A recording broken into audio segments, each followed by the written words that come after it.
But I believe that by overwhelming majority in all the Americas, you and I, in the long run, and if it be necessary, you and I will act together to protect, to defend, by every means at our command.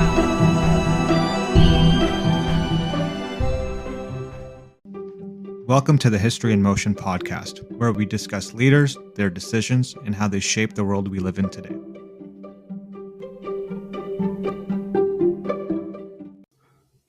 Welcome to the History in Motion podcast, where the past comes alive with vivid tales and intriguing insights. This week, join us as we delve into the saga of Napoleon Bonaparte, a figure whose shadow still looms large over modern Europe. From the corridors of the Ecole Militaire school in Paris to the battlefields of Waterloo, witness the rise and fall of one of history's most enigmatic leaders. Discover how a young Corsican artillery officer ascended to the heights of Emperor of the French. Reveling in the tales of his legendary campaigns across Italy and Egypt and the monumental Napoleonic Code that reshaped the landscape of governance and warfare. But with great power comes great challenges. We'll dissect the fateful decisions leading to his empire's downfall, from the catastrophic Russian campaign to the fracturing alliances and retreat from Moscow. This episode culminates with the Battle of Waterloo, a day of valor and tragedy, marking Napoleon's final stand. Join us as we explore the mystery surrounding his death and his enduring legacy. Join us as we put history in motion. Welcome back, everyone, to another episode of the History in Motion podcast, where we're back again with more Napoleon, because, you can never get too much Napoleon, where today we're really going to focus on his military genius, a lot into the battles that he fought and why people look at him as maybe one of, if not the greatest general that the world has ever seen. And last week we spent a bunch of time just really trying to learn about Napoleon, the man, where he came from, how he rose to power. So definitely give that episode a listen if you haven't already before diving into this one. But Richie, I think this is where I'm really excited to talk into some of this stuff, because we kind of did breeze over it a little bit last week. And there's a lot of interesting stuff that we're going to dive into here, from tactical genius to blunders to questionable decisions, brilliant decisions, and the stakes that are so high at this point, and how they kind of set up Europe for World War I, World War II, and how we see it today really all goes back to everything that happens in these Napoleonic Wars. Yeah, no, I totally agree. I think within the last episode, and I don't think this was our original intention, but just given the breadth of Napoleon's life, I think it turned out that we had to kind of put some pretty strict railguards on the content,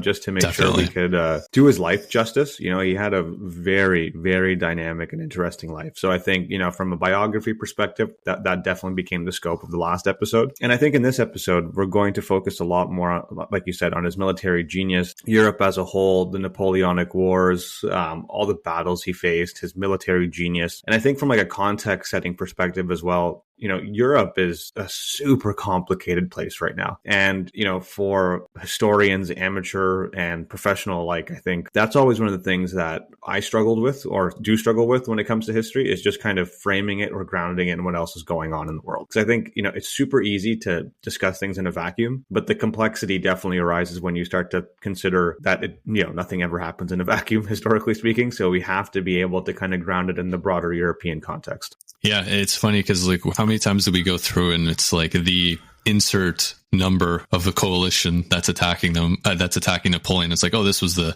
third coalition that came together, and it's impossible to keep track of because it's someone he's allied with and then he's not allied with, and it really ends up just being Napoleon versus everybody at some point. But yeah, the stakes are constantly changing of who's in these coalitions, why are they in these coalitions, why is Napoleon invading, why is he on the defensive, and it changes so quickly. And we were just looking at some of the years kind of offline, and we're like, this is such a short period of time and everything is changing so quickly. And really, like we talked about last week, this truly is the first, world war. We talk about the Napoleonic Wars. There's all the battles that Napoleon's fighting in Europe, but in North America, there's battles going on. There's battles in Asia going on of these imperial powers fighting for power. Napoleon spent some time in Egypt. There's battles out in the Mediterranean. This is a global conflict. And this is where we start to see just the numbers of casualties and the number of soldiers being deployed, and then a whole bunch dying and getting destroyed. And then just years later, they somehow scrounge enough soldiers again to keep going. And it's just carnage on top of carnage. Yep. And again, it really sets, we look at World War I and we just see how brutal that war is. You can really see how the seeds were set for, once the technology gets improved a little bit, there's a scale that's going to be reached that the world has never seen. And I think all of these battles that Napoleon is fighting really kind of sets the seed for that. And then World War II and beyond. Yeah, 100%. I think this is where history gets hard, right? Like in terms of the geopolitical implications of all of it. And I think it's important to remember, like, Napoleon only lived to be 51 years old. I know we were just chatting about this offline, but I think as the most important piece of context setting, 51 is not old,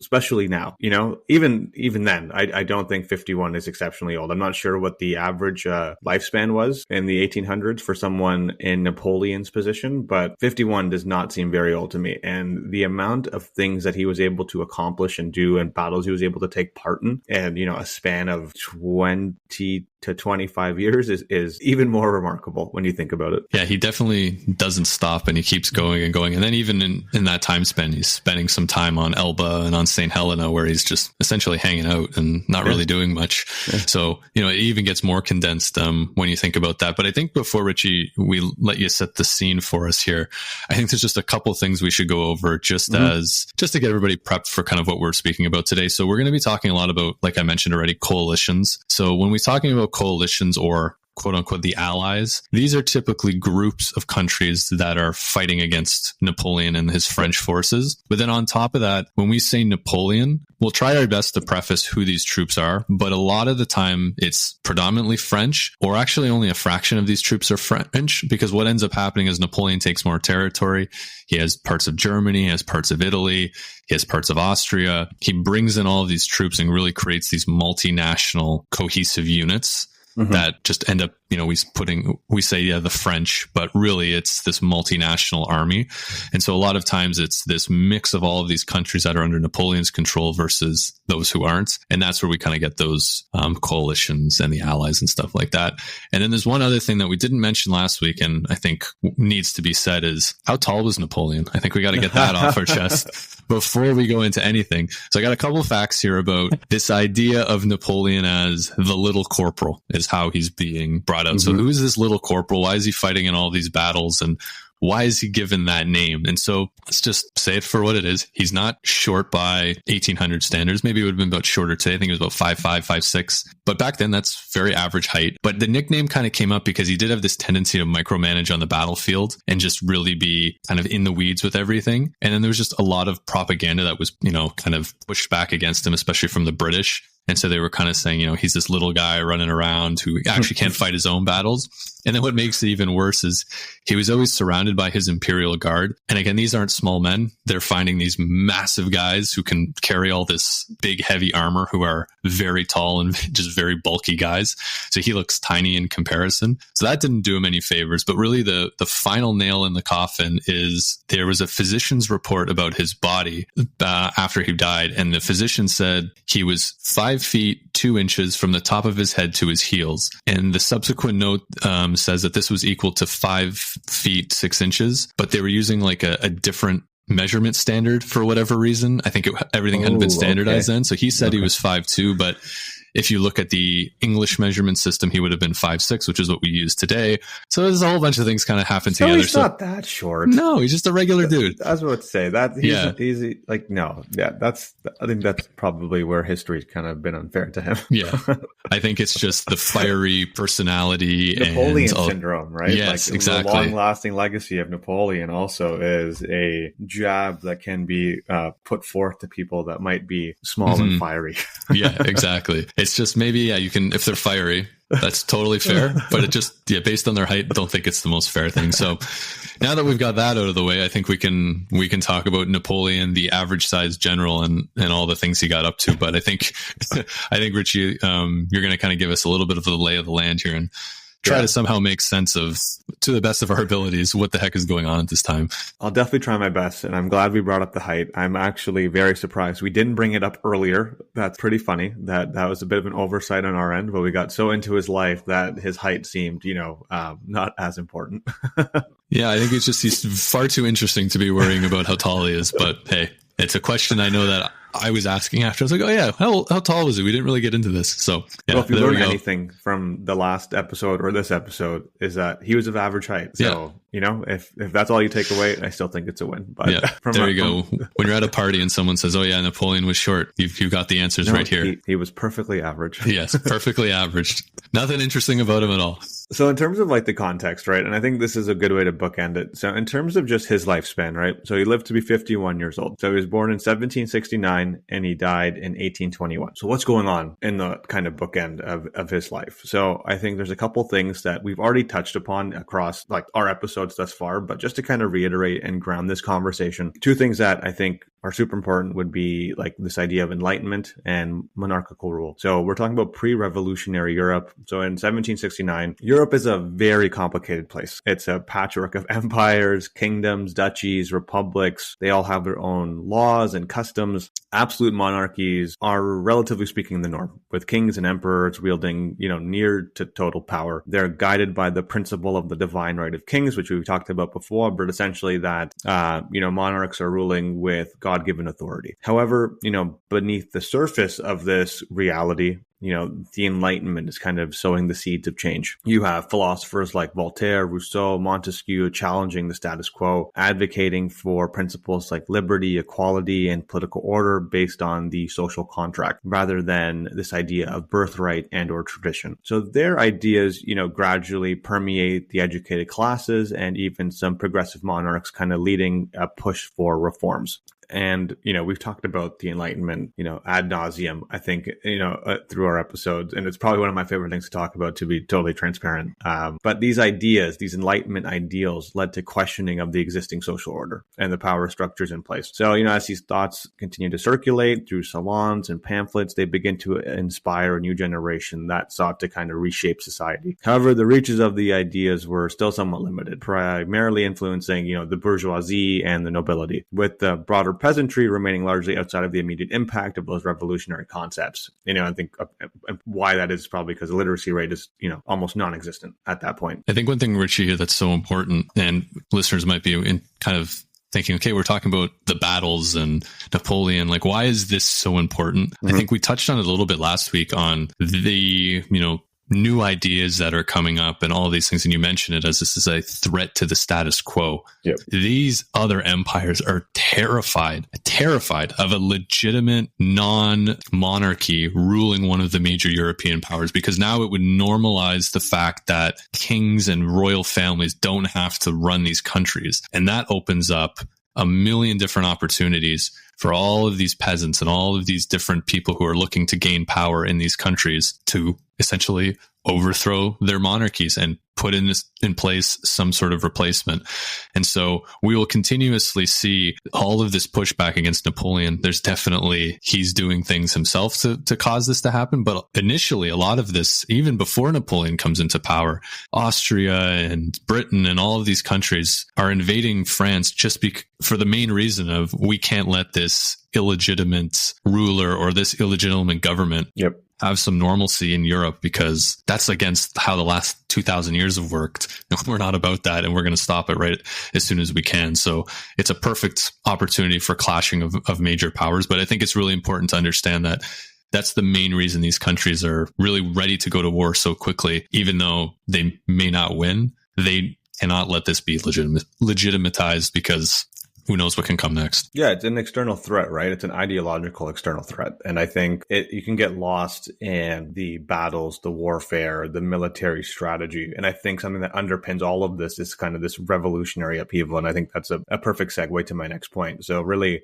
maybe you can call it a perfect storm. I'm not sure. But, his formative years really did coincide with the period of the greatest social upheaval in France, or at the world at the time, right? It dramatically demonstrated the power of popular unrest combined with these new political ideals, starting with demands for reform, constitutional monarchy being quickly escalated into, the radical reimagining of what French politics could look like. And we've said before, but we saw the execution of King Louis, the rise of the Jacobins, the Reign of Terror, followed by a more moderate directory. And to your point, Paul, like the French Revolution not only changed France, but it also threatened the very fabric of monarchical Europe. Monarchs across the continent watched, I would imagine, in horror as the French monarchy was dismantled. The spread of revolutionary fervor led to, the coalitions, many of them, I think 8, 9, maybe, coalitions, I'll have to check my notes, that wanted to ally against France. And these revolutionary wars were the precursor to, what would become the Napoleonic Wars and set the stage for Napoleon's rise as a military leader. And maybe just a quick roll call on the different powers at play here, because I think it's really easy to kind of get lost in the detail and the context of what we're going to be talking about. But obviously you have France, they're a central player due to the French Revolution and then the wars and, just how Napoleon's kind of positioned France and the strategic power of what they're going to be able to do. You have Great Britain, they're probably one of the foremost rivals to France as a consistent member of the various coalitions against Napoleon. They're a leading naval power. They have significant global empire at this point. They are a titan in many ways, both from, in sense of industry and financial strength. So they're able to support the efforts of France, both militarily and economically. You have Austria, so the Habsburg Empire, which is another major force in European politics. They're a key member of the coalitions against Napoleon. They also have extensive and diverse territories in Central Europe and the Balkans. And this is one of the first powers to feel the impact in Napoleon's military campaigns early. Prussia. So Prussia rose to prominence through its disciplined military and strategic location in Central Europe. It played a crucial part in what would inevitably be the final defeat of Napoleon, which we'll get into. You have Russia. It was an immense empire with significant military resources. We've said it again many times. It's vast, it's harsh, and its winters are famously brutal for anyone that wants to attack during that particular season. Spain, which is an initial ally of France, becomes an adversary after the Peninsulan War in 1808. You have the Ottoman Empire, which isn't directly involved in the Napoleonic Wars, but it's an important factor in the wider geopolitical calculations of what the decision making for Napoleon. And then you have the Papal States, right? We haven't really talked about the Papal States much, but the Pope's temporal power in central Italy was another piece of Napoleon's chessboard. His treatment of the Pope and the annexation of the Papal territories provoked wider European reactions and impacted the Catholic Church across the continent. And I think there's a quote that you said in one of our previous episodes, Paul, about religion is everything, and I think it's definitely everything still. You have smaller German and Italian states, these kind of city states that are often battlegrounds or tools in the larger geopolitical games. And then, at a distance, which is kind of funny to talk about, the USA. The United States was directly involved in Napoleon's geopolitical theater. The Louisiana Purchase of 1803, the War of 1812 against Britain, were partly consequences of the Napoleonic War. So, you see this, the chessboard analogy is usually something that we talk about when it comes to military tactics and kind of military genius. What Napoleon's dealing with and the interplay of these geopolitical consequences and realities is more complicated than any game of chess I've ever played. He's playing multiple games of chess at the same time. It's like he's playing Risk on top of chess, on top of Settlers of Catan / I'm sure there's even more complicated games. But you make a great point too. Like, we get very Euro focused right now, but bringing in the Ottomans, their vast empire, and the United States has a direct impact on everything that's going on. Like, they're also fighting a war, the United States, against the British in 1812, right at the same time that they're fighting Napoleon. So, like you were saying, this really is, again, a chessboard, but a global chessboard of a million different moves happening tactically, but also strategically and politically on so many different levels. And it just gets more complicated. Like, as you were mentioning, you're going through all the countries and I'm like, yeah, okay, that one. Oh yeah, I forgot about that one. And then it's, oh yeah, this is still a non-unified Germany. It's still non-unified Italy. And so you have all these little states, and it's very, very difficult to keep track of. And we'll do our best to kind of get there. But I think all of these little factions are playing against each other in certain ways, and they'll be allies with Napoleon until, well, that doesn't really work for us anymore. Now we're going to invade him, versus, hey, we hate Napoleon, but he just kicked the butt of a country that we're actually been rivals with. So yeah, maybe we're a little bit more friendly with Napoleon and we'll give him some troops. And it keeps changing like that. So I just looked up real quick on the Napoleonic Wars. There's 9 different, I guess, subsets of it that have happened. 7 coalitions, the Peninsula War in Spain and Portugal, and then the French invasion of Russia are basically considered the bulk of the Napoleonic Wars, but 7 coalitions. That just tells you how often these allies and these groups are changing on whose side and who's in and who's out. And it all happens within what, 10, 15 years? It's not a very long time. Yeah, 12 years. 12 and a half years is the official length of the Napoleonic Wars. So you can see why it gets so complicated, because everything just gets so condensed so quickly, and it just keeps changing and keeps moving and just does not stop until eventually it does. And I think it's not necessarily that we have to memorize, which key player is responsible for what exactly. But I think, the goal of me kind of doing a roll call of all the different nations involved and players is just to emphasize the complexity of the world that Napoleon is operating, right? It's not as simple as, I'm going to pick a battle with so-and-so. No, there are serious consequences and factors that he has to consider that are, I don't even think multidimensional would even begin to capture what he's trying to kind of do in terms of his strategy and, rationale. Yeah, and just to add one more wrinkling, I'm still just looking here at the Napoleonic Wars and just who's involved. Like, you even starting to look into it, and Iran is involved. Montenegro, the Bahamas are involved. The Caribbean countries are involved, and because of all the different little places that are going on there. And it just does not stop. And even like looking at all the locations of all of these battles, you have the West Indies, the Pacific Ocean, South America, the Middle East, the Indian Ocean, the Caucasus Mountains, Europe, French Guyana, the Indian Ocean. It does not stop. And again, emphasize this is a world war with a bunch of different things. But like we said, the reason it becomes so challenging is Germany was bad. Everybody needed to stop Germany in World War II. And it's much more simple to think about, where here is, you can look at Napoleon as the Germany figure here, but at this point, like we were saying, everybody's kind of coming in and coming out. But to your point, I think it's not important to understand very specifically what every single country is doing. We'll try to look at the major players, but yeah, it's a constantly evolving, chessboard, to kind of use your term there, Ritchie. Yeah, no. And I think before we get into kind of battle by battle, essentially, or some of his military genius, and I'm happy to kind of add some additional color, I took a look into his broader strategy when it came to military tactics. Maybe just to kind of double down on, broadly speaking, the campaigns themselves before we get into kind of the detailed segmentation. His military campaigns were remarkable, not only for their geographic scope, but also for their intensity and their speed of conquest. He kind of restructured the political map for Europe. He dissolved the Holy Roman Empire. He created the Confederation of the Rhine. He had, and I think we touched on it the last episode, but his administrative reforms often enforced in the conquered territories included the abolition of feudal privileges, the introduction of a tax system based on equality. So this kind of Napoleonic Code that's spreading as a part of his decisive victories and the spread of his ideals. The establishment of legal codes that emphasized again these Enlightenment ideals again over individual rights and the state of law over local traditions. So the Napoleonic Code itself. So it influences civil law codes around the world in places like Germany and Italy. The reaction to the French occupation, that the reforms that brought, really played a role in the eventual unification of these countries long term. And, furthermore, the spread of the nationalist ideas would prove to be a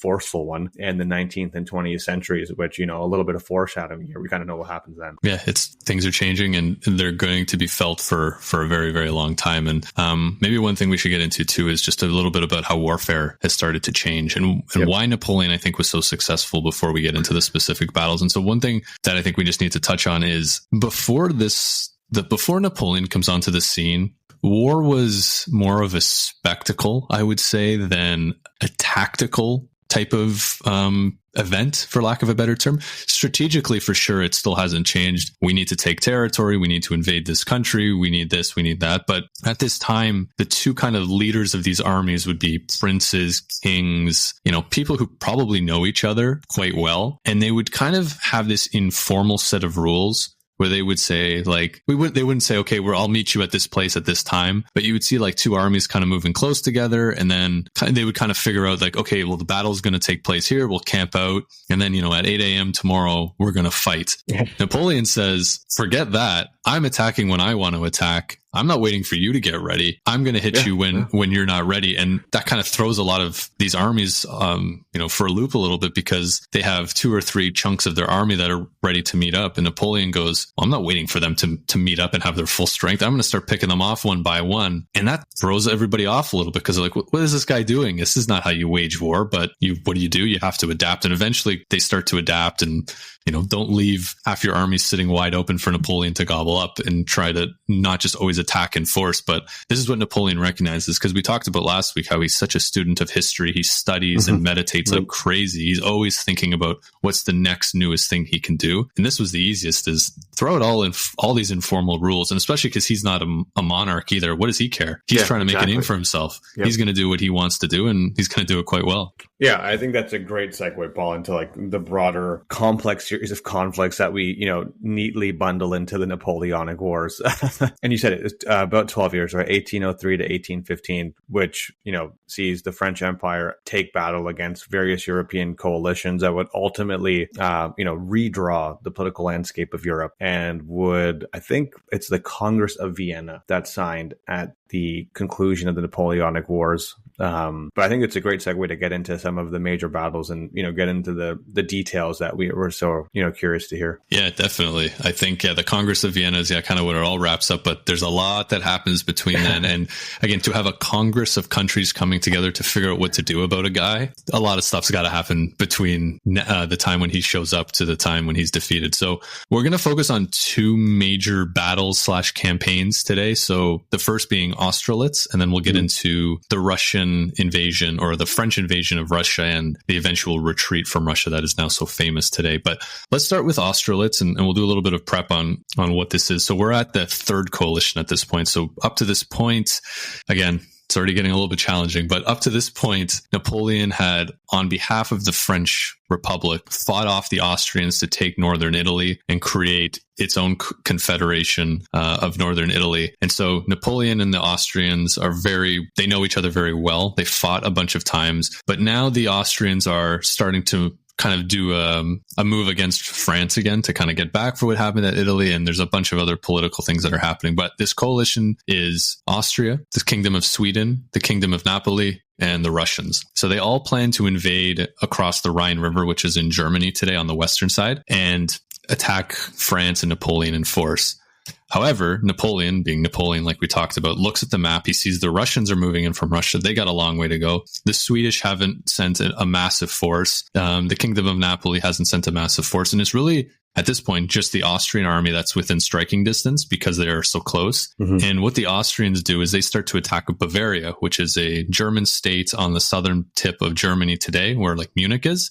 And it also borders Austria. So very close. Austria starts attacking them. They're a French ally. And so what Napoleon does is he sends a second in command to start attacking the Austrians and just kind of slowing them down a little bit. And then he has his what's called the Grande Armée, which is this massive, well-disciplined, highly trained, cream of the crop when it comes to military armies at this time. And so this is where we see Napoleon at his finest. He sees the Austrians are taking their time to mobilize. They've got some forces bogged down in Bavaria. They're trying to get all their forces together. And so he attacks really, really quickly. And like we said before, he didn't wait for this big showcase battle where 200,000 soldiers on either side and it just becomes a bloodbath. He basically looks at where the Austrians are sitting, and he tries to go right down the middle and split them apart so they can't join up, and he can attack on his terms and at his time. But we might be questioning, like, why doesn't everybody do this? Yeah. You know what I mean? There's a piece where I would say, obviously there's this showcase and the informal rules of war. That's part of it. But also part of the main reason is these armies are slow by nature. They have thousands and thousands and thousands of troops, but they also have thousands of support animals. They have women going with them who are, cooking meals, who are providing medical care. They have a huge, they call it like a baggage train of just mules and oxes just carrying all of this equipment with them. And they essentially move with the army, and they're always known for being incredibly slow. And so Napoleon realizes that in order to win these battles, he needs speed. And so what Napoleon does is he organizes his army into corps. So it's about 15 to 30,000 soldiers in each corps, and they act as a mini army themselves. And what he wanted to do is to say, I can send a corps anywhere, and I don't have to worry about, do they have medical supplies? Do they have enough food? So each corps would have infantry, cavalry, artillery, intelligence, medics, and all the other supporting functions. And they would live off the land was their strategy. So they wouldn't bring their food with them. They would take a village, take the food that they needed, take whatever they wanted from that place, and they would move on. And so this bites Napoleon in the butt a little bit when he gets to Russia, whereas once you ransack a town, you can't really go back and get more food because you've stolen it all already.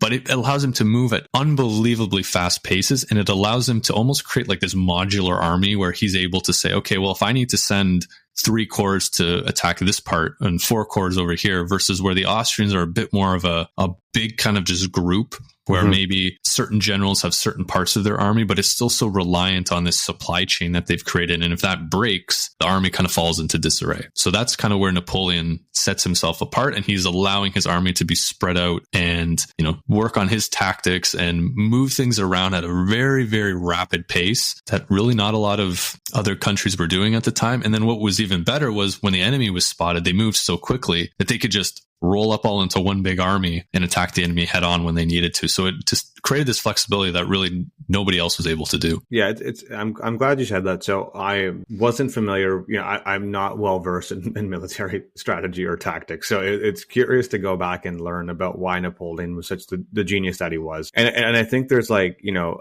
a very stark demarcation of what sets him apart. And I think there's a couple of points that you just made, Paul, that maybe we should reemphasize. But it seems like the division of the Grand Army into corps is probably a huge one. That I love the analogy of being modular.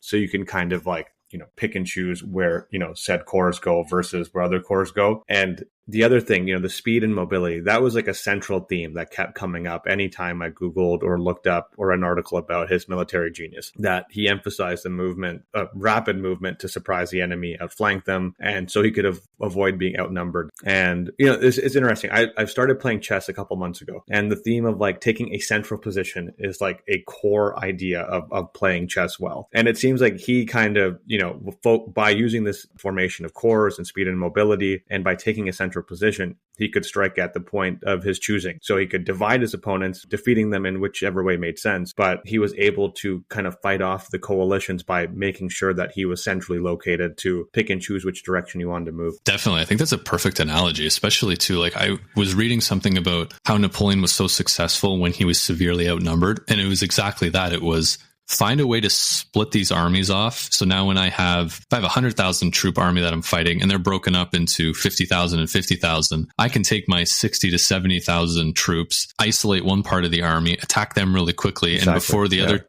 guys are able to get there, I can pull back and I can shuffle things around a little bit, and you're in and out before the enemy really even knows what's going on. So let's kind of see how Napoleon uses this to his advantage. So we talked about how the Austrians were starting to move. They started attacking Bavaria and were starting to move towards France. And all of a sudden, Napoleon shows up out of nowhere. The Austrians are completely by surprise. They don't know what's going on. They try some counterattacks, but aren't able to break free. And their only hope is, okay, well, if the Russian army arrives soon, but the Russian army is 160 miles away. And so Napoleon completely surrounds the Austrians, forces them to surrender. A bunch of the Austrians are able to retreat, but Napoleon's able to take 60,000 prisoners. And so now the Russian army is about to show up, and they realize, we have no Austrian allies who are ready to fight. We can't fight Napoleon alone. So they retreat up into the Czech Republic to near a town called Austerlitz, which is typically how battles are named, is whatever a town is that's close by.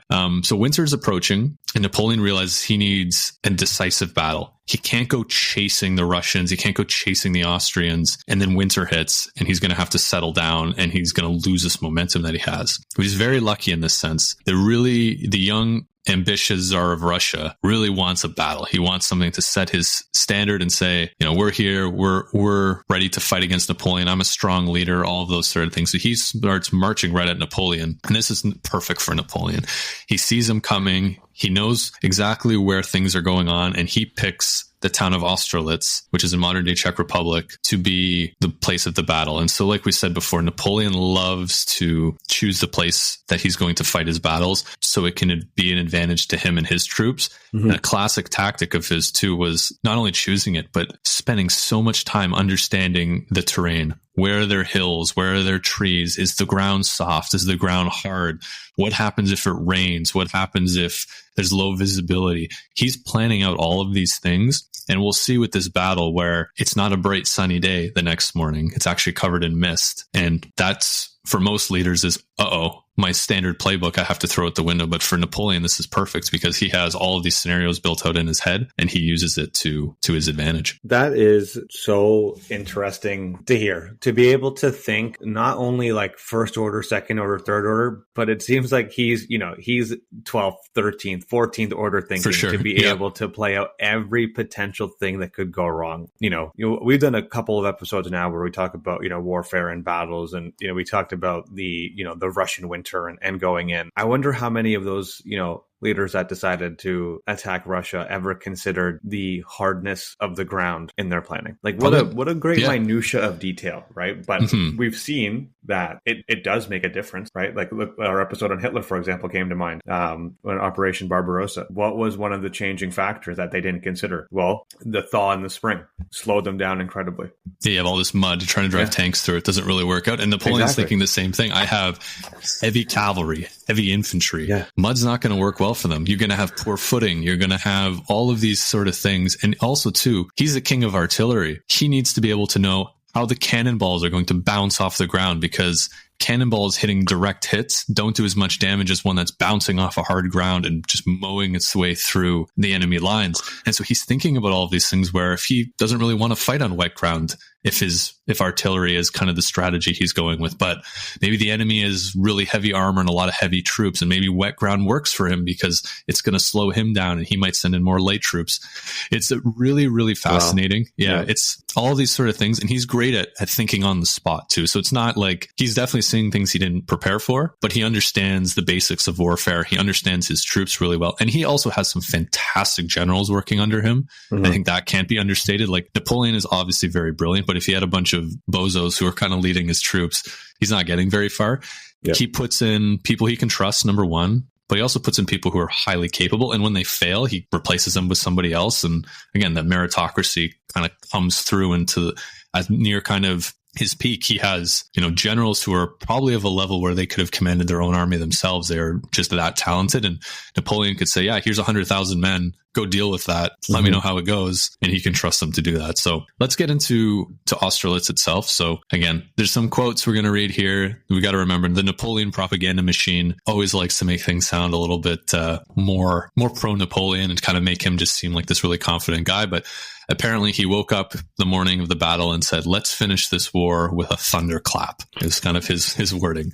So the army's awake, and there's about 75,000 troops on either side. It's a very bright morning, but it's also very misty. So the visibility is really, really poor. They know where the enemies are, but they can't see them. And so I need to just preface something right here, because when we think about war, and I got into this battle a lot, we look at maps and we look at, okay, well, there's troops here, and then they moved here and they did all of these things. In these types of battles, chaos, not only in terms of bloodshed, but trying to understand what's going on and hearing things that have happened, rumors are going around. It's one of those things where if something breaks, like someone says, hey, Napoleon's dead or Napoleon got shot, could be all a lie, but the French troops could panic and say, oh my God, we have no leader, and run. And then they realize that it's too late, and then it moves things around. So where Napoleon's brilliance came in was he was able to send troops and make all these orders, but in his head, remember what he did, know why he was doing it, and then bring in other pieces of information to almost play that map out in his head, because they said he almost had a photographic memory. He would remember everything that's happening. So he's playing this internal chess game in his head, and he knows where everybody's moving and where the weak points are. And he's thinking, okay, these guys have been fighting for too long. They're probably getting tired. I need to send in some reserves to relieve them. Like all of these sort of things. And like I said, he has great generals who are giving him a lot of good advice, and he's able to do all of these things. But to be that micromanager, you got to know what's going on, and you have to have incredible intel. So to wake up to a morning with a little bit of mist that's really limiting visibility, it makes things a little bit more challenging. So what Napoleon does in this battle is he has his right flank set up, and they seem very weak. So they're not well reinforced, but Napoleon has some reserves sitting out of sight that the Russians can't see. And so this is a classic Napoleon tactic where he makes something look like they're vulnerable. So there's this right flank, and the Russians go, okay, well, if we can take his right flank, we can sweep around and we can hit him from the side. Because the thing with warfare is head-on-head battle. You can win like that, but it's going to be bloody and it's going to really hurt your chances. You want to hit the enemy from the side, from behind. You don't want them to see you coming, and you want to hit, like we said, their weakest point. point so you can break through their lines and cause some chaos. So the Allies, so the Russians, the Austrians who are left over, are pushing these French troops back on the right flank, but they're able to hold their line and hold themselves down. But again, they're so slow to maneuver because of just they don't have the skill that Napoleon and his troops do. And the mist is kind of messing things up. They're a little bit not very coordinated. So while they're moving into this right flank, 2 infantry divisions from the French appear right out of the fog and just smack the Allied column right in the middle and turns into a really bloody battle. Because another thing we have to remember is they're coming in with little bits of ammo just because based on the way they bring these giant muskets in, it's not like you have a magazine that you can just pop in and keep shooting. So they run out of ammo very quickly, both sides, and they resort into really bloody hand-to-hand combat, fixed bayonets, really fighting with fists. But the French are a much more talented army and were able to hit the Austrians and Russians by surprise and drive a wedge right through the center. And this is what we talked about before. They've now separated the army into 2, and the Allies realize what's going on. So they send a big counterattack, but they're pushed back and they're not able to really join up their 2 sides of the army. So we have to remember now, this is how Napoleon's thinking. Everyone's going to get excited about what's going on in the center here. There's all these, big battle going on. They're separated. The Allies are separated into 2 groups in the middle. But remember that right flank we talked about. Mm-hmm. The Russians and the French are still fighting, and they have no idea what's going on in the middle. They're just, maybe the generals will have an idea, but the men on the ground are just fighting for their lives, the man beside them. They don't know what's going on. And so Napoleon obviously knows what's going on. He knows that he has these troops in reserve, and he sends 4 divisions to kind of sweep around behind these Russian troops and now essentially destroy this entire French. Encircled them, right? Yeah, pretty exactly. much. Exactly. Yep. And so he's able to essentially destroy most of them, but a bunch of them are able to escape and start retreating. And there was actually a small lake to the south of the battlefield, and it's frozen at this time. And so the troops are running across the ice, and Napoleon had set up artillery in the area, and he's able to move his artillery in place. And as they're running across this frozen lake, he just starts firing cannonballs into the lake, smashing the ice, and men are drowning in this freezing water. So according to official historians' estimate, a few hundred men were killed in this way. According to Napoleon's propaganda, it was thousands. There was thousands of Russians and Austrians, and we sunk them all into the bottom of this lake. So at this point, though, the Russian and Austrian center has been ripped apart. The French have destroyed many, many troops. And then they've also destroyed this huge division that was attacking the right flank. So at this point, the battle is won for the French. Napoleon takes 10,000 prisoners and kills or wounds almost 15,000 on the Austrian side. So the Russians retreat, basically leaving the Austrians saying, all right, well, we did our best, but there's nothing we can do here. So now Austria is left to sign a peace treaty with Napoleon where they give up tons of territory and they have to pay him 40 million francs in damages. So, wow. And again, we have to end here. This is the signing of a piece of paper. And we've talked about this back in the day. They loved a signed piece of paper. So it doesn't really end things with the Austrians. He doesn't take over the entire country, but he gets a lot of land, a lot of money, and really embarrasses the Austrians and the Russians. And this is where he really steps away with this aura of invincibility and the Napoleon we know today. And I guess that would account for his first major win, right? In terms of the Napoleonic Wars, the deafening defeat of those forces during the Battle of Austerlitz. That really does kind of encapsulate, why he is such a great military leader. And the whole propaganda thing's fascinating too, right? Because I think from a leadership and decision-making perspective, being able to create a good narrative is very, very important, right? Hundreds of people might have died, but he's hundreds not going to sell as good as 1,000 does. So let's call it 1,000. What's a couple extra zeros? Exactly. No one's really counting. There's no fact checkers, right? So who really knows? Yeah. So this is really his first, I would say, major win as emperor. He's had many wins as a general of the French Republic, but this is, when he's using his strategy and his tactics and his political strategy as well, all molded into one, where before he would have to refer back to the government in France. Yep. And to an extent, he would do a lot of his own things, but this was kind of, that piece. So I think just to be conscious of time, because I know we went long last week, so we should keep moving forward here. We have a bad habit of this. Well, we do. It's just, it's Napoleon. He's an interesting guy, and there's just so much to talk about with him. So let's move forward a little bit in time, and we're going to look at the invasion of Russia. And so to give a little bit of context around what's going on is it's the classic thing with it comes back to the British and the French. It's the classic thing with the British is you can't invade Britain because their navy is just too strong. So Napoleon realizes this. Horatio Nelson has kicked his butt multiple times in the Mediterranean, and the Battle of Trafalgar, which actually Horatio Nelson dies in, ensures this British dominance over the sea, meaning Napoleon can just never invade the UK mainland. So his strategy is to make all the countries of Europe not trade with the UK, essentially, or the British at that point. So he basically puts all these laws in where it's like you cannot trade with the British at all. And so most of the countries sign up for this. He has a war in Spain now that he's got to deal with. So he's got about 200,000 troops bogged down there. But the Russians are realizing that, oh, actually, we do trade a lot with the British, and by not trading with them, our economy is just getting destroyed. So sorry, Napoleon, I know we were at some sort of alliance now and we were in agreement with things. We're going to start trading with the British again. And so Napoleon kind of goes, all right, well, I think we can't continue that. You've gone against me. How am I going to defeat the British? I need to essentially invade Russia. So the one thing that works against Napoleon is Russia and the Ottomans have been fighting for a long time, and they had just signed a peace treaty. So they're able to bring back many troops who were fighting on the Ottoman front and bring them back into Russia to create a very sizable army to defend against Napoleon. And so Napoleon preps for his crossing into Russia. He has over 570, maybe even more, 570,000 troops deployed. Less than half are French. So we talked about this earlier. You have Germans, Italians, Austrians. Again, every country you could probably name that was in the area had troops, Polish troops as well. And they cross over into Russia, and they have to cross a bridge. It takes them 5 days just to cross this bridge because there's 570,000 troops that they need to get across, plus all the supporting animals and the supporting troops and the supporting people. This is the largest army that the world has ever seen up to this point. It is absolutely staggering how large this is. So wow. Yeah. 570,000 people. Mm-hmm. That it's a hard number to comprehend. And I think to your point, and again, I think this probably speaks to his military prowess, but like the reservist forces, bringing in people that might not necessarily fall into the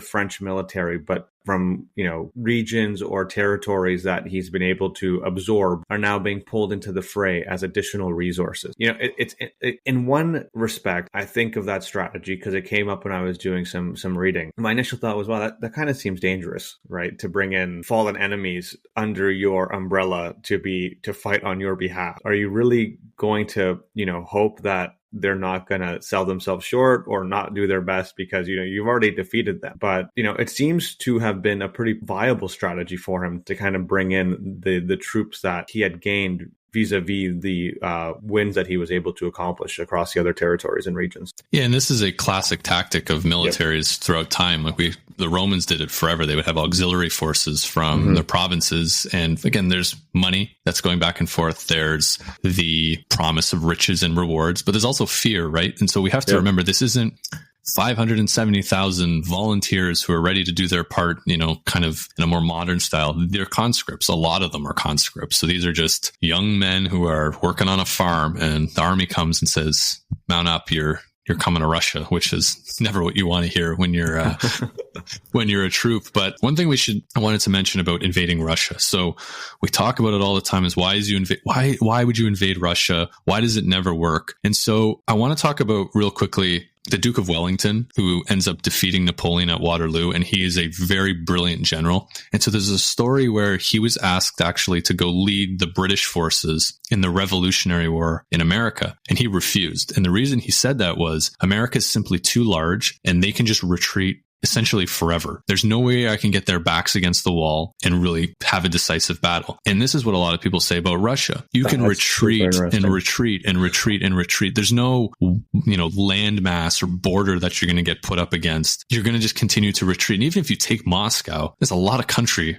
to the east of that you would still have to go and take or still have some sort of control over. So it would be more of a slap in the face maybe, but to truly defeat Russia, it's almost not possible because you can retreat forever. So Wellington understood this. I'm sure Napoleon understands this, but I think Napoleon, the way Hitler thought as well, is quick, decisive. If we can get in and take Moscow, we can really force some peace treaty on our terms, or we can just show people that Russia's weak and all of these sort of things. But again, that retreat forever, we'll see it. It's exactly what the Russians do. And they've done it once, they'll do it again.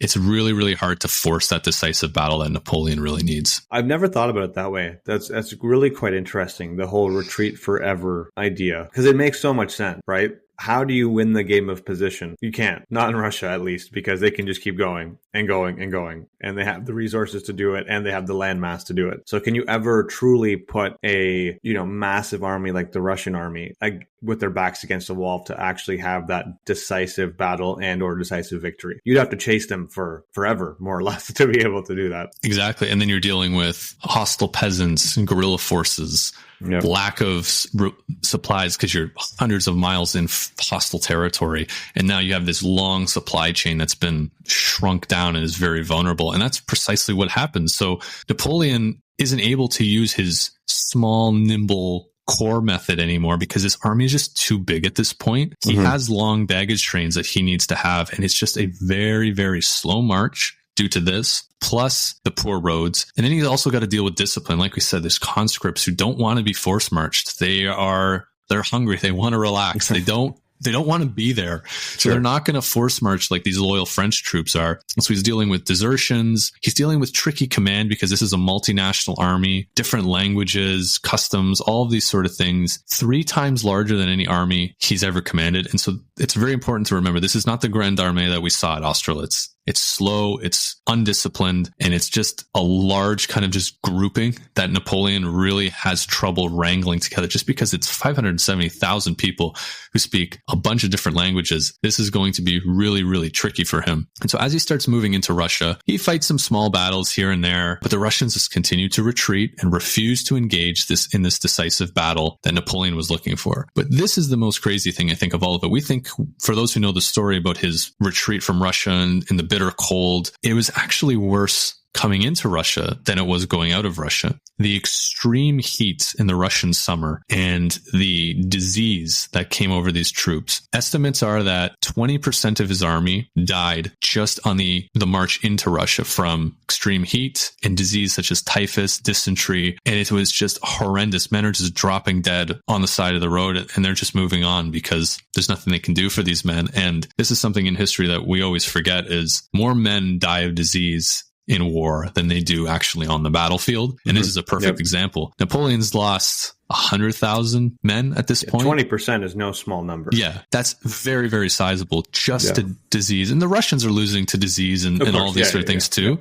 But again, they're on their home turf. They're probably a little bit more built for this. They understand what's going on. So on top of that, these armies cavalry is important. Horses are an essential piece. 1,000 horses are dying every day, 1,000 horses. And so it's getting to the point where the army is essentially just dying off. And so now Napoleon's got to move. He's got to get this decisive battle because he's going to A, run into the winter, and B, he's dealing with all of this terrible disease and things like that. So things aren't looking good for Napoleon, but it gets even worse. The Russians have this type of cavalry called Cossacks, and they are basically this independent group of cavalry that are just really good at hit and run tactics. So they'll harass his supply chain. They'll harass scouts. If there's somebody out on patrol, they'll hit the patrol and leave before they even know what happened. And there's a quote that a Cossack POW was captured by Napoleon. And he told Napoleon, he said, if Napoleon had Cossacks in his army, he would have been emperor of China a long time ago.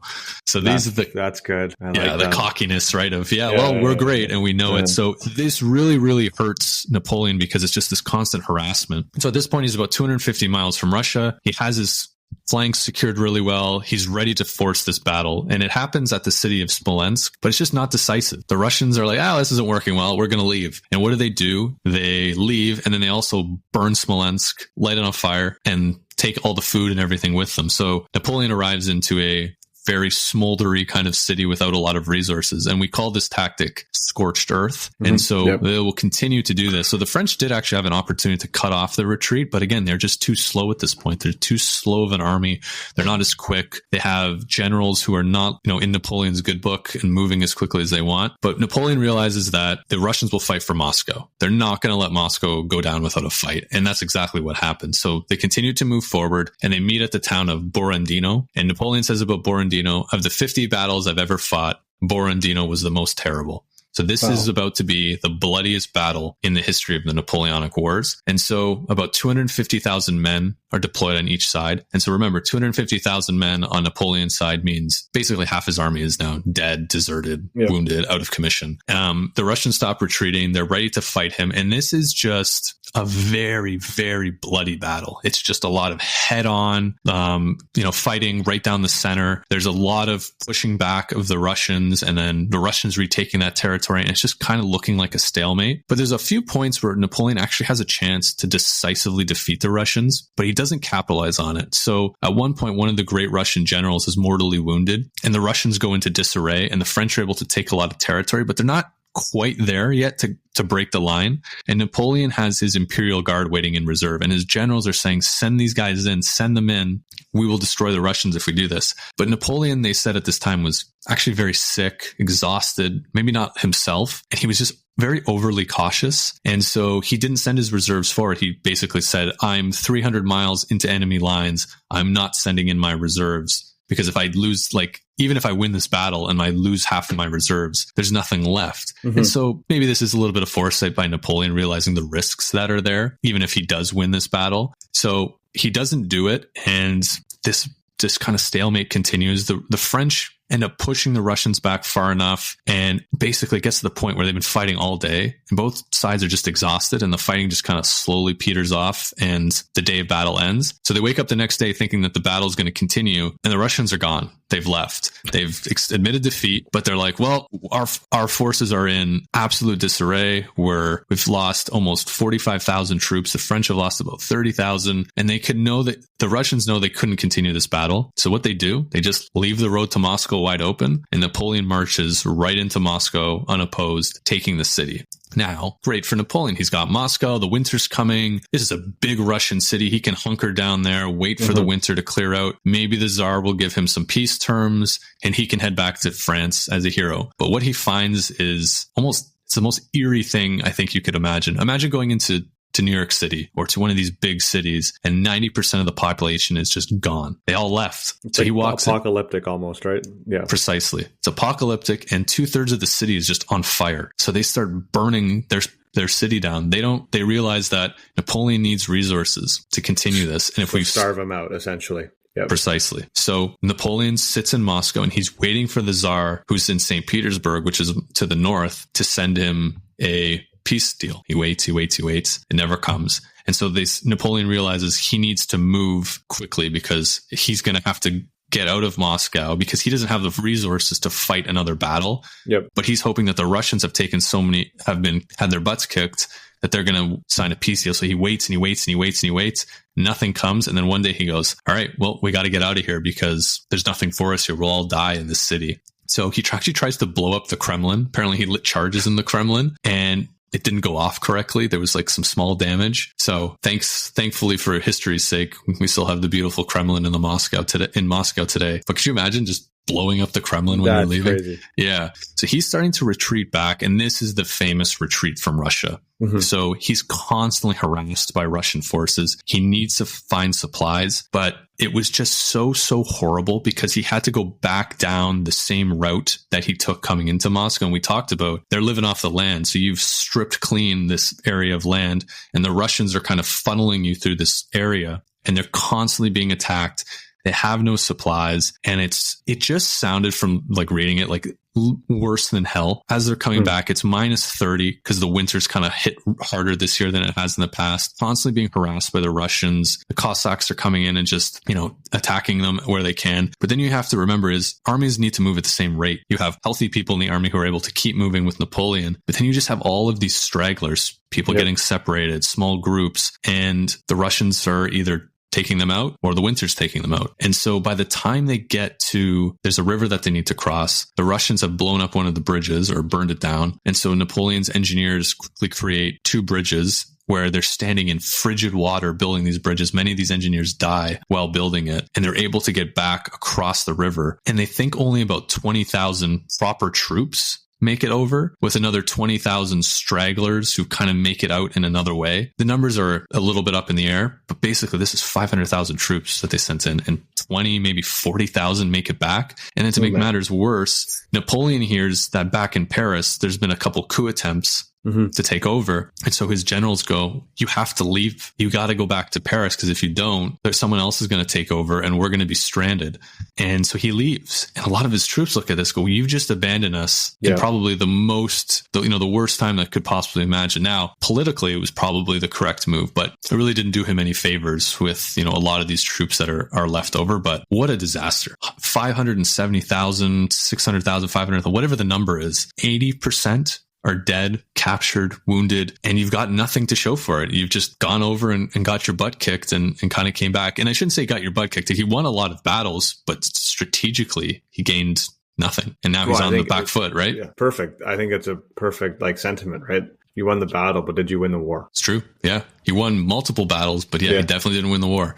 Yeah. So that's Russia. That's the disaster. That's Russia. And so I guess up to this point, there's a lot more battles that happen, and we'll just kind of breeze over this really quickly. And then we'll talk about Waterloo to kind of end things off. But at this point, Napoleon, again, he's still able to get more troops together. And eventually he's on his heels now back in France. And there's enemies closing in from all sides. The British, the Russians, the Austrians, his troops in Spain are having a terrible time. And he's running around France trying to defend all of these different places. And the thing with that defense is actually the Duke of Wellington says Napoleon's defense of France, he goes, was brilliant. The way he was able to move his troops, he put them exactly in the right spot at the right time, and he made it really, really challenging for us. He was just surrounded on all sides, and there was just too many people coming in. So this is where we talked about last week. After that defeat, he's banished to the island of Elba, which we joked was, a stone's throw away from France. Not far enough. Yeah. And then, one night he manages to sneak out, and sure enough, he's back in Paris again, raising another army and marching on Belgium, where the Duke of Wellington and the main British army is, along with the Prussians who are moving in as well, and really comes up to this, final decisive battle that will defeat Napoleon, which is Waterloo, which is funny. I was looking into why it's called Waterloo. Apparently they were going to name it something else, and the Duke of Wellington wanted a more English sounding name because the Waterloo. English one. So Waterloo is why it's called Waterloo today. Yeah, I was curious because it takes place in what's like modern day Belgium, right? And I was like, that doesn't sound like a very Belgian name for a city. Yeah, I think the town was actually called Waterloo, but again, it was like a very minor, small town. Mm-hmm. So it wasn't like, they wanted a more grandiose name for this battle. But again, what was the most English sounding word that was in the area? Oh, Waterloo. Perfect. And that's how it came to be. Well, then I believe after the defeat at Waterloo against Wellington, he was exiled to a much farther, it was a couple thrones away versus where he was in Elba in the South Atlantic.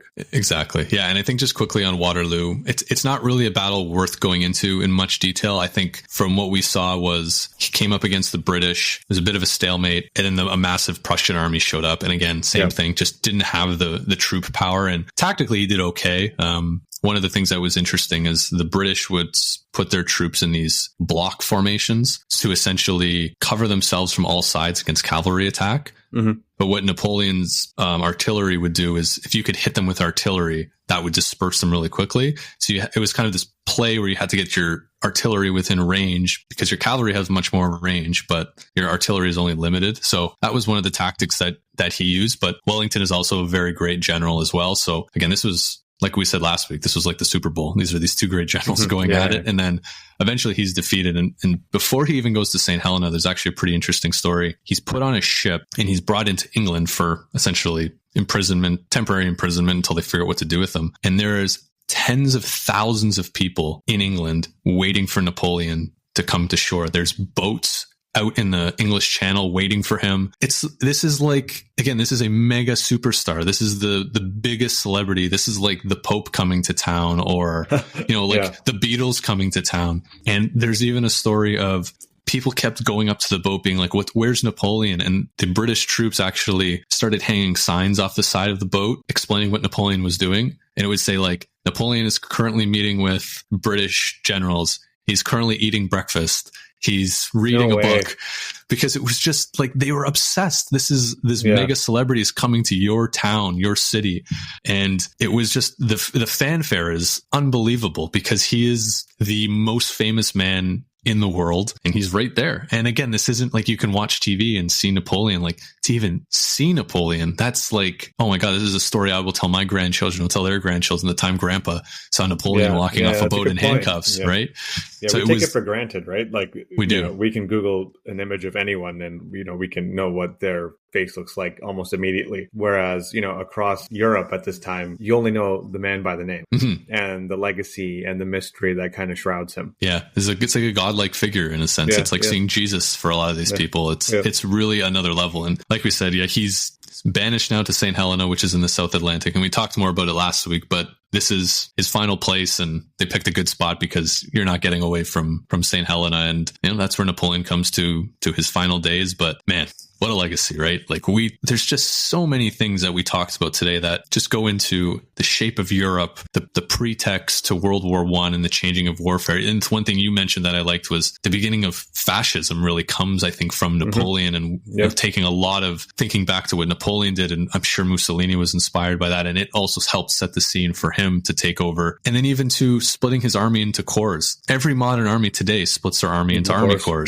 Yep. And that all comes back to Napoleon. So it's quite impressive. And it's a legacy that I don't know if we'll ever come across someone who's going to have a more influential legacy than Napoleon. I hope we do, because that would be a very, very interesting, cool person to talk about. But man, it's started to get lost for words when you try to put his legacy into perspective. I just think like the innovation, right? Yeah. The foresight, the ability it's always fascinating to learn about someone and discuss someone who is able to transition out of traditional norms in such a successful and magnificent way. Like, he was able to break apart from tradition, but not only did he just break apart from tradition, like he rewrote the book, right? Like we still use some of his strategy today. Like you said, the example of the course or, playing the center, splitting armies in two, attacking weak points. It's fascinating. And I just keep going back to his decision-making process. I like to think of myself as a decent decision maker, but I couldn't hold a candle to Napoleon, right? The ability to think with such a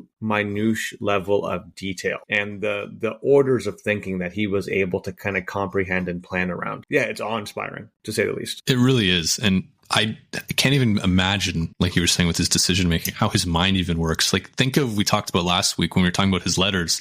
He was writing to one of his lieutenants being like, hey, stop sleeping with this woman. That's a bad look for you. You probably shouldn't be doing that. Or, like little tiny things that, why does the leader of a 1 million+ army that's spread across Emperor of France care? Yeah, why does Emperor of France care? But he wanted every little piece of that working like clockwork. Yep. And then though it's so great to see the innovation, but then you also see the, kind of going back to some of the norms and not being able to innovate as fast when he goes into Russia with all of these men, and just kind of seems like more of a desperate attack in a sense versus the nimble, quick, calculated moves that he had before. And so we see that kind of peaks and valleys from him, but he gets defeated, he comes back and he tries it all again. And the fact that he's continuously able to get people to fight for him is very incredible too, because it goes to his charm and his aura. Because if I'm sure the propaganda helps with Russia. Yeah, it didn't go very well, Always but we're does. back. Yeah. But yeah, there's just a way to raise another army. And when you hear, we always go back to what are people at the time saying about him. And the way Wellington talks about Napoleon is of like a peer who he just admires immensely, even though they're enemies. He understands the brilliance. He understands that he needs to be on the top of his game. He needs to be perfect if he wants to have any chance of defeating Napoleon. And it's just, I think it goes to kind of show just how special he was at the time. That aura is there. But I think the people who really know, the generals, the tacticians, can see exactly what he's doing, and they're going, oh, wow, that is quite brilliant. He is quite talented. How the heck are we going to defeat him? Well, we'll find a way. But, they really talk in such high regard for him. So I think, it goes to, I think we can talk about his legacy from a modern standpoint, but when the people at the time are saying exactly brilliant things about him. When your adversary, your direct oppositional adversary, like Napoleon's goal was to totally drown out the British Empire. And for someone who, is the polar force against him, to hold him in such high regard, I just think it speaks to his ability, his leadership, and, the mark that he made on Europe. Couldn't agree more. And I think those are some really great words to end on, Richie. So I think we can, tip our hat to Napoleon. I think he's this brilliant man. He's makes a lot of mistakes, does a lot of great things. He's incredibly complicated. Yes. And I don't think you can put him in a box and say good, bad, evil, great, terrible. He's just a guy who's done some incredible things. And I think that's probably a good way to end off with him. Yeah, 100%. I think this was a great, 2-episode series focusing on him. I've learned a lot, and I need to go review my own decision making and be more Napoleon-like. Yeah, good luck with that. Yeah, I'll try my best. Yeah. Thanks, everyone. Thanks, everyone. See you.